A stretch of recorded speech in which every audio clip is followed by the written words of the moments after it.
ఇక మరొక అంశం ఏంటంటే ప్రకృతి సిద్ధ ద్రావణాన్ని ఉపయోగించి దోమలను చంపేటటువంటి ద్రావణాన్ని మనకు కనుగొనడం జరిగింది. ప్రొఫెసర్ ఎం మాధవి కృషితో ఈ యొక్క ద్రావణం అనేది మనకు కనుగొనడం జరిగింది. ఉస్మానియా యూనివర్సిటీకి చెందినటువంటి జంతు శాస్త్ర ప్రొఫెసర్ ఎం మాధవి దోమలను చంపే ప్రకృతి సిద్ధ ద్రావణాన్ని అభివృద్ధి చేశారు. మరి ద్రావణం తయారీ చూసుకుంటే కాలోట్రోపిన్, ప్రాసెరా, కథరాన్సస్, రోజియన్ వంటి ఔషధ మొక్కల చూర్ణానికి జింక్ ఆక్సైడ్ కలిపి ఈ ద్రావణాన్ని తయారు చేశారు.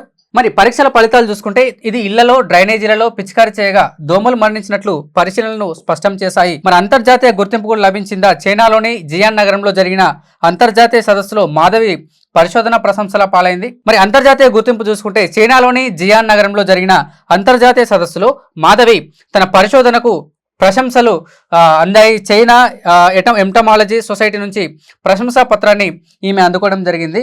మరి పేటెంట్ అండ్ మార్కెట్ ప్రణాళిక చూసుకుంటే ఈ ద్రావణానికి పేటెంట్ దరఖాస్తు జరుగుతోంది.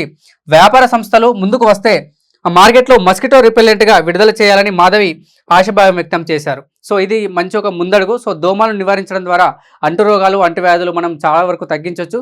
సో ఇది మనకు ఒక మన దేశంలో ఒక మంచి ముందడుగా మనం చెప్పవచ్చు. దీని నుంచి ఎక్కడి నుంచైనా మనకు ఒక చిన్న పాయింట్ అడిగేటటువంటి అవకాశం ఉంది కాబట్టి అభ్యర్థులు గమనించాలి.